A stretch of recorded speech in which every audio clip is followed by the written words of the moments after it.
Hola amigos, bienvenidos a esta edición dominical que dedico a un autor, normalmente es literario, pero puede ser de otro género, y que ahora voy a dedicar a uno cuya dimensión es tal que realmente es un acto de impudicia, de atrevimiento, de insolencia casi dedicarme a él, y es nada menos que William Shakespeare.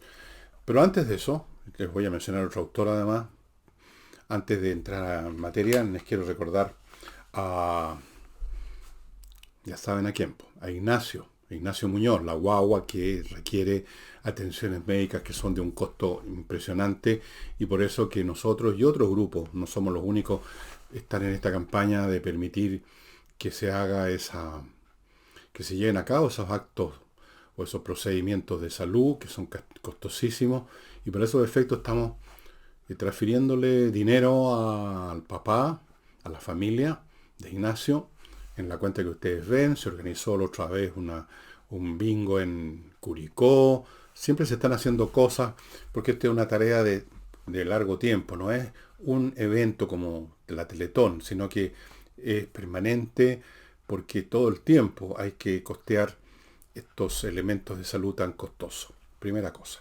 Segundo, mis libros, ya saben, disponibles en el villegas.cl las tiendas, agrupados en combos de A3, de A2 y también agrupados consigo mismo, nada más de A1, a precios de liquidación. Estamos haciendo una venta de bodega por varias razones y una de ellas dejar espacio para otras cosas que queremos hacer. Vamos a ver si las podemos hacer.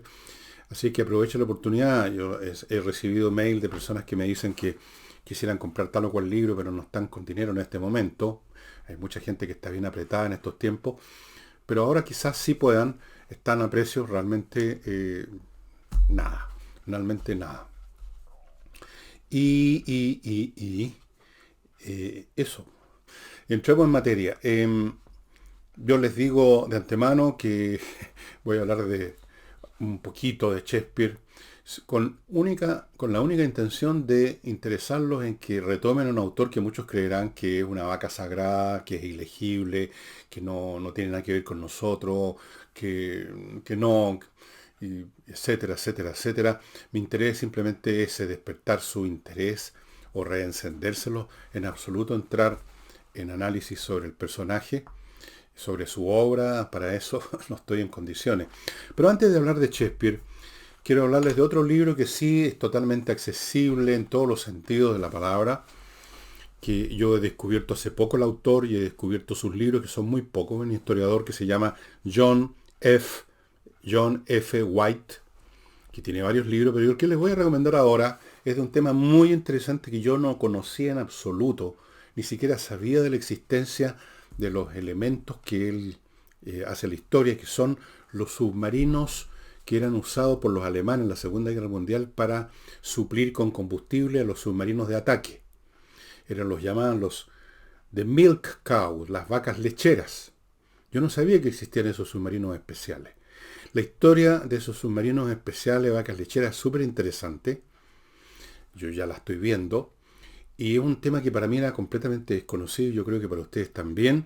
La historia es muy interesante porque no es solo la historia de las vacas lecheras, sino que en general es la historia de toda la guerra submarina que llevó a cabo Alemania contra los aliados en la Segunda Guerra Mundial y las distintas fases por las que pasó desde el momento, los años dorados, llamémoslos así, en que ellos eran capaces de hundir cualquier cantidad de barcos, hasta el momento en que el perfeccionamiento de las técnicas de detección y de cacería de submarinos hicieron del submarino menos un depredador que un depredado. Y como resultado de eso, el tipo de unidad militar en la Segunda Guerra Mundial, que sufrió las mayores bajas en términos absolutos y relativos, en términos relativos, es la fuerza de submarinos alemana. Creo que de todos los tripulantes que tuvieron en uno u otro submarino, murió más o menos el 90%, una cosa impresionante, impresionante. Y desde luego, los tripulantes de estas milk cow, de estas vacas lecheras. La historia es muy entretenida. El libro está en pasta dura, tapa blanda, pero está sobre todo en Kindle y me costó, a mí lo bajé. y en su momento me costó más o menos un poquito más de 7 lucas. El libro súper entretenido, se los recomiendo. John White es uno de esos historiadores que nadie conoce o muy pocos conocen por X razones, mientras otros son conocidos por las peores razones. Es un excelente historiador, cuenta muy bien la historia, muy claramente, el cuadro general, lo particular, las historias de distintos submarinos, lo que le contaron tripulantes que le entrevistó, viejitos ya, muy entretenido. Lo encuentran en Amazon, lo bajan a Kindle de una patada. The Milk Cows, las vacas lecheras. Y ahora vamos a Shakespeare. De Shakespeare, libros sobre Shakespeare, analizando la obra de Shakespeare, contando la vida de Shakespeare, analizando cada una de sus obras, etc. Hay una infinidad. En la sola librería británica hay 15.000 libros sobre Shakespeare. 15.000. En la Folger Shakespeare Library, que está ubicada en Washington, hay 20.000. No sé cuántos habrán en librerías francesas, pero está claro que hay docenas de miles de libros escritos, y yo les voy a mostrar uno, por especialistas que saben mucho más que yo de estas materias, 1000 veces, 1.000.000 de veces más. Pero como les digo, mi interés es contarles un poco lo mínimo de la vida de Shakespeare y decirles por qué hoy es interesante leer o ver, si es que se está representando en alguna parte, las tragedias o las comedias de Shakespeare. Pero escribió también sonetos, como ya vamos a ver. Vamos al personaje, ubiquémoslo en la época.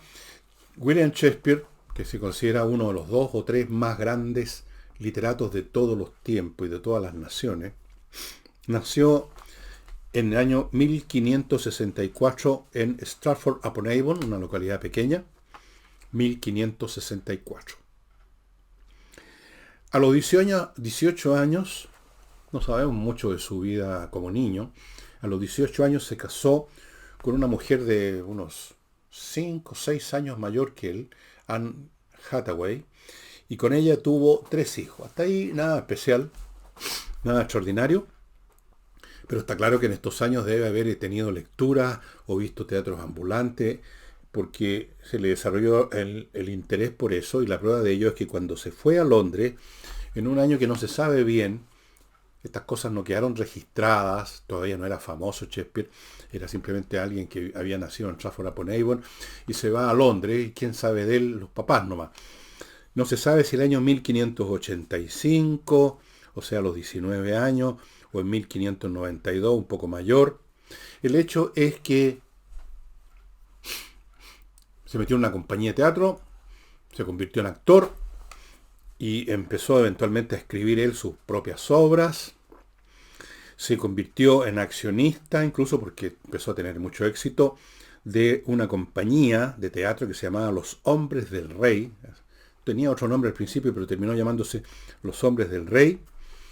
Y ya instalado ahí, ya está instalado en el teatro como actor, porque actuaba además, no era meramente un hombre que escribía. Perdonen la alergia, pero bueno. El hombre se puso a escribir obras de teatro para alimentar las necesidades de esta compañía propia. Escribió 37 obras teatrales, ustedes conocen los nombres de muchas de ellas, Hamlet, Romeo y Julieta, El Rey Lear, El Mercader de Venecia, etc., Otelo, y 154 sonetos. Y entre todas estas obras de teatro, hay algunas que son comedias de frentón, otras que son como historias, otras que son tragedias propiamente, y romances. Y eso fue su vida. No hizo otra cosa que actuar y escribir dramaturgia y sonetos. Y a propósito de esto, todavía me parece a mí que quedan especialistas en literatura que piensan que no fue Shakespeare el que escribió las obras que adjudicamos a William Shakespeare, que fue otro dramaturgo en la época que se llama Ben Jonson, que simplemente Shakespeare era un actor. Pero ¿por qué habría sucedido que Ben Jonson dejara que sus obras fueran aparecieran como de autoría de Shakespeare o algo así. Me parece, no sé cuál es el argumento que dan los que creen en eso. Eh, Hay otros nombres que también se dan como posibles autores, pero todo eso me parece a mí un poco de eso que llaman leyenda urbana, como cuando de repente se dice que Gardel no está muerto, sino que quedó deformado y vive no se sabe dónde, tiene como 400 años ya. O que Frank Sinatra también no murió, sino que se escondió. Eh, Siempre existen estos mitos con personas famosas, ¿no? Que estaba viendo, por ejemplo, recién, a propósito de esa aviadora famosa de los años 30, Amelia Earhart, ustedes deben haber oído hablar de ella, que de repente desapareció con su avión y el piloto, el navegante que iba con ella, un señor de apellido Noonan, si no me equivoco, se perdió, desapareció, nunca la encontraron. Entonces también surgió una leyenda que se había arrancado con este fulano y lo habían visto en otro lado. Siempre se crean esas historias. No, simplemente Shakespeare escribió estas cuestiones y eso es todo. Y el año 1613 se retiró, se fue a su ciudad natal, Stratford-upon-Avon, y ahí murió en 1616 y está enterrado en una iglesia. No recuerdo en este momento su nombre, tampoco lo anoté. Y eso es. O sea, desde el punto de vista personal, Shakespeare no nos ofrece nada muy especial. No hay grandes peripecias en su vida. En realidad no hay ninguna peripecia, salvo que consideremos como tal que se casara a los 18 años con una mujer de 25, 26, pero eso no es una peripecia, eso es una desgracia, o un error, no sé, quizás no tengo idea cómo fue su vida marital, pero parece que no debe haber sido muy placentera, puesto que salió rajando a Londres y no se sabe que se haya ido con la Anne Hathaway.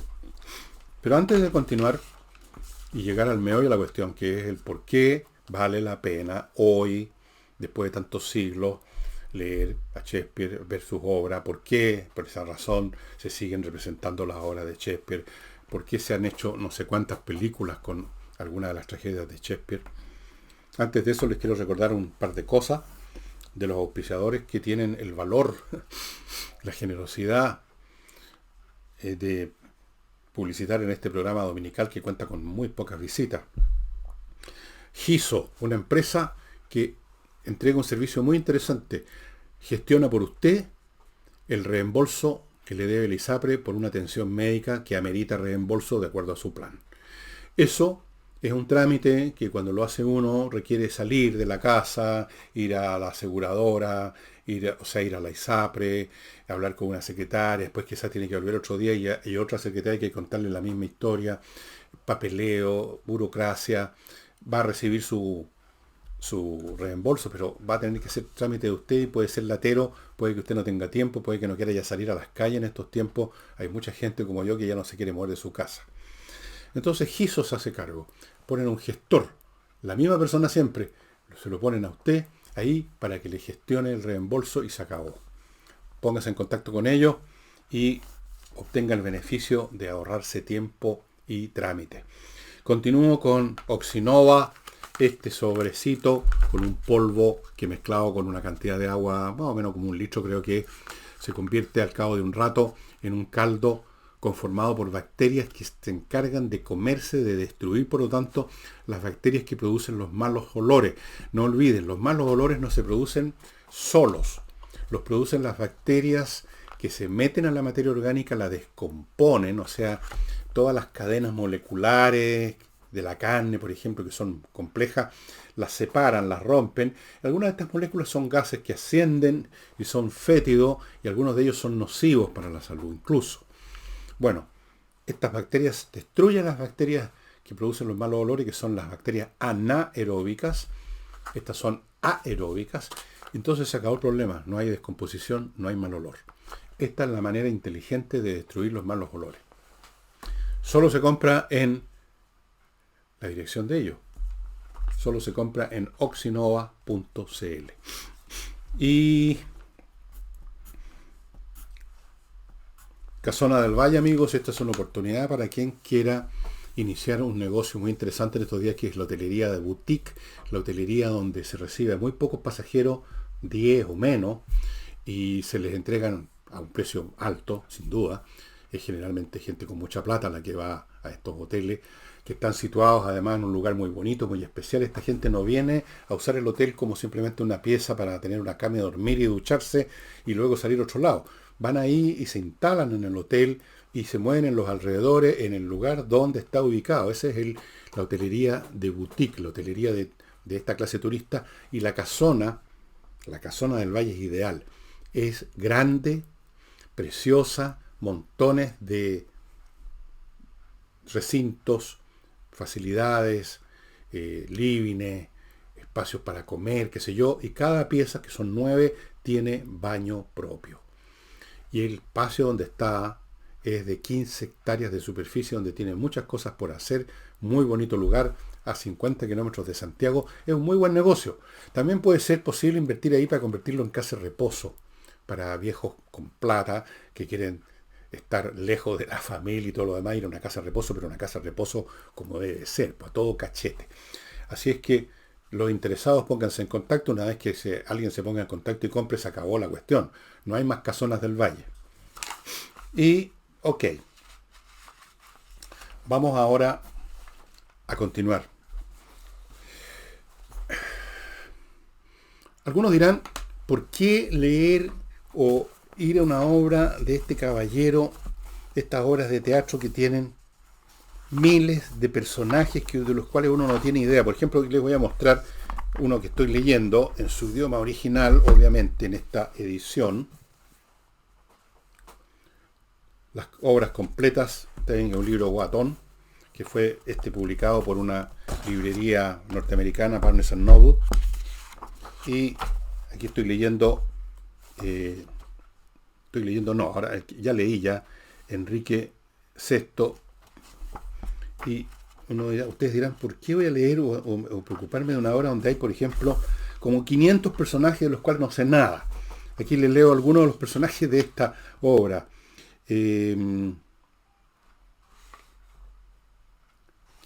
A ver, ¿dónde está?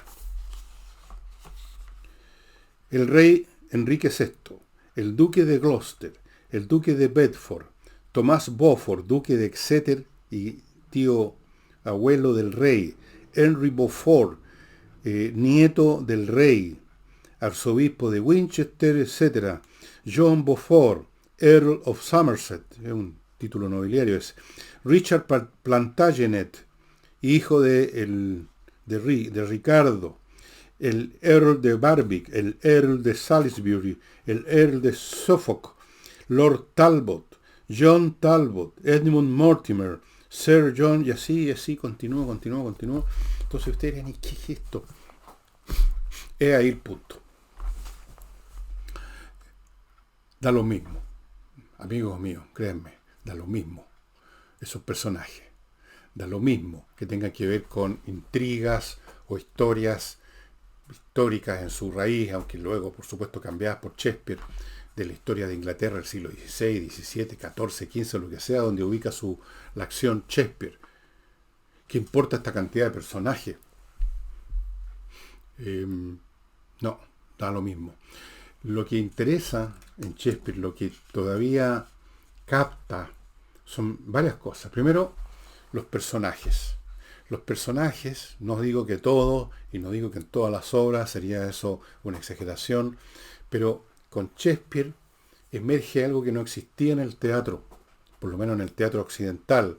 No voy a referirme a el tipo de obras de teatro de los griegos de la antigüedad clásica o la que crearon después los romanos.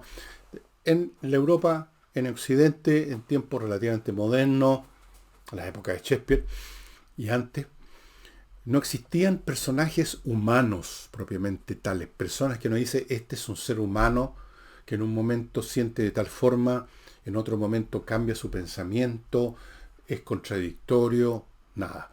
Por ejemplo, en el teatro francés, más o menos de la época, habían dos autores dramaturgos muy importantes, uno se llama Corneille y el otro se llama Racine. Especialmente en Corneille, si ustedes ven una obra de teatro de Corneille, con temas siempre majestuosos, como con personajes hechos en piedra, ustedes no ven seres humanos, ustedes ven unas estatuas de piedra que se mueven hieráticamente por el escenario, y se lanzan unas parrafadas de una elegancia, de una coherencia, como un discurso preparado y escrito por un orador, por un filósofo, y le contesta al otro de la misma manera, y mucha razón, mucho argumento, y usted dice, ¿y dónde está el queso aquí? ¿Dónde están las personas? ¿Dónde está la vida? Y en Shakespeare sí. De hecho, entre todos esos escritores que yo les mencioné, que hay miles de libros de ellos, uno de los tres más importantes, aquí me quedó la crema con los libros que se me cayeron, ya voy a reponer esto. Uno de los tres más importantes, según mencionan todos, es este, que ustedes lo ven que está en castellano, Shakespeare, la invención de lo humano, de Harold Bloom, que, como dice acá atrás, y es verdad, marca una revolución en los estudios sobre Shakespeare.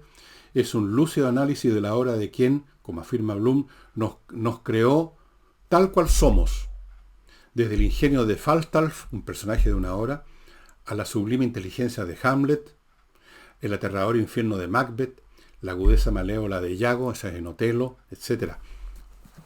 Aparecen los seres humanos. Otelo, el celoso, pero no solo celoso, hay más en él.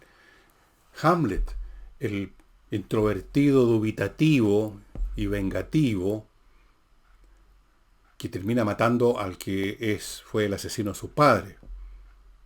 Macbeth, vean la obra. Y eso es una cosa, vemos seres humanos, personas de verdad, que se mueven, que cambian, que sufren. Eso es una cosa. Y segundo, el lenguaje. El lenguaje. Y para esto ustedes no necesitan saber inglés. No necesitan haber comprado este libro que les mostré. Yo tengo aquí montones de ediciones.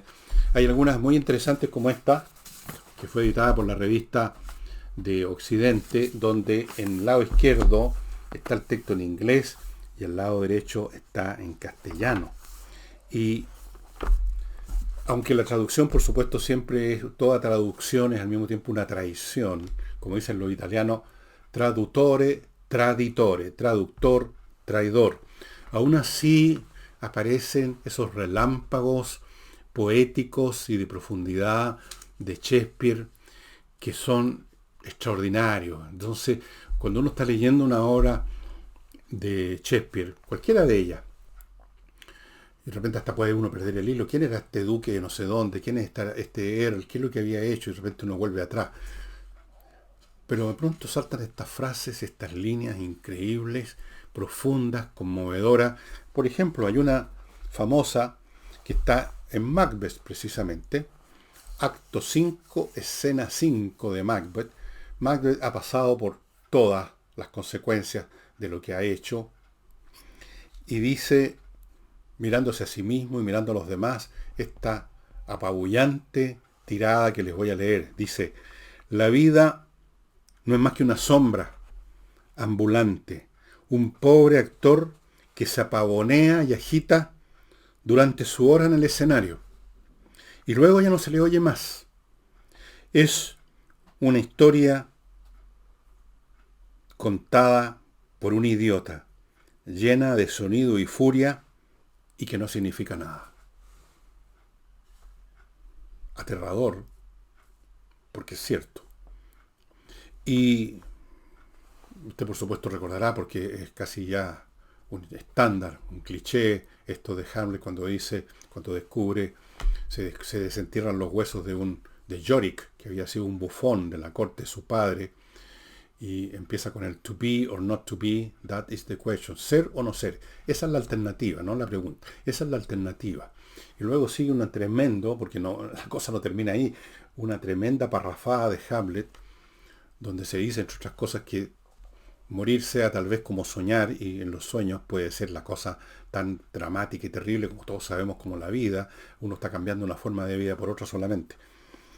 Está lleno de este tipo de frases, o por ejemplo en la otra obra de él, The Tempest, La Tempestad, dice uno de los personajes, somos de la misma materia que los sueños. Y ustedes ven que detrás de esto hay un Shakespeare que como toda persona, yo creo, de por lo menos mediana inteligencia, y en este caso él era un genio, tiene clara conciencia de que nuestras vidas son como un sueño, transitorias, que nos movemos por un tiempo, agitándonos con mil cosas, pavoneándonos a veces, y luego nos morimos, salimos del escenario, y al cabo de un tiempo, que puede ser 1 año, 100 años, o si ustedes quieren 1 millón de años, desaparecemos en la nada, como va a ocurrir con hasta los más insignes talentos que jamás hayan existido. Algún momento dado, el universo no va a tener idea incluso de que la humanidad en su conjunto existió cuando desaparezcamos, que eventualmente va a tener que ocurrir. Entonces la vida es así, transitoria, fugaz, evanescente, y eso aparece en muchas partes de las tragedias de Shakespeare, especialmente en el momento en que uno de los personajes, quizá el personaje central como es Macbeth, se le revela el fruto amargo de todo lo que ha hecho anteriormente.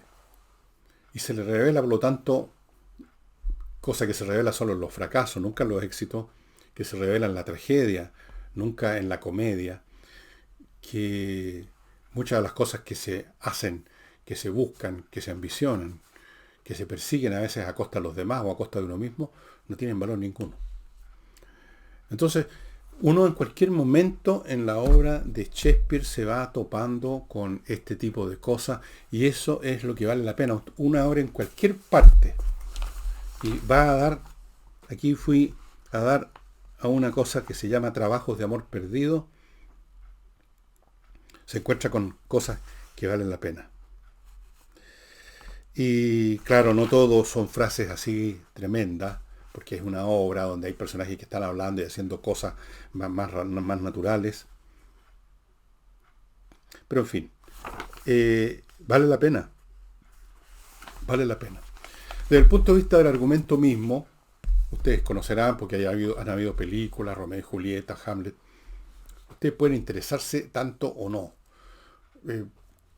Si no la conocen la obra, naturalmente está por lo menos la curiosidad por saber cómo termina la historia. Pero si la conocen o tienen un atisbo de cómo termina, igual vale la pena leerla, vale la pena verla. No por nada en el cine se han hecho versiones. Yo la más extraordinaria que he visto en mi vida, y entiendo, me parece que se puede rescatar en YouTube.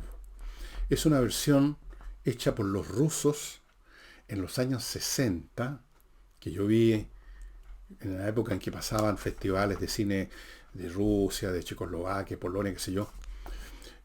La vi en el Grand Palace y era una versión de Hamlet, lo más extraordinario que he visto en mi vida. Incluso el hecho que hablaban en ruso le prestaba un encanto especial. Yo en esa época no entendía ni una palabra, pero el sonido del ruso, no sé. Una película fantástica. Han habido otros Hamlet bastante grotescos. Han habido Hamlet que se han hecho famosos, son clásicos del cine, como el que protagonizó Laurence Olivier. Creo que un actor norteamericano, no me acuerdo nunca el nombre, también se metió en un Hamlet y era un poquito menos creíble. Hamlet se ha representado como toda la obra de Shakespeare en todos los niveles. Grandes compañías de teatro famosas de Inglaterra que se dedican única y exclusivamente a representar a Shakespeare. Compañías que no se dedican solo a representar a Shakespeare. Películas, compañías de aficionados, como una que cuento en uno de mis libros, que vio un amigo de un amigo, representada en un pueblo chico, en algunas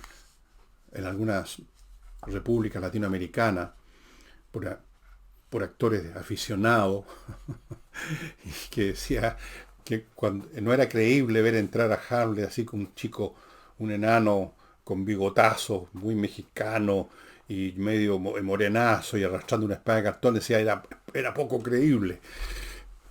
Bueno, pero esa misma presencia universal de Shakespeare en el cine, en el teatro, en compañías de aficionados, en compañías importantes, en tantas ediciones de libros. Yo les mostré esta, muy importante tener libros que además vienen incluso con...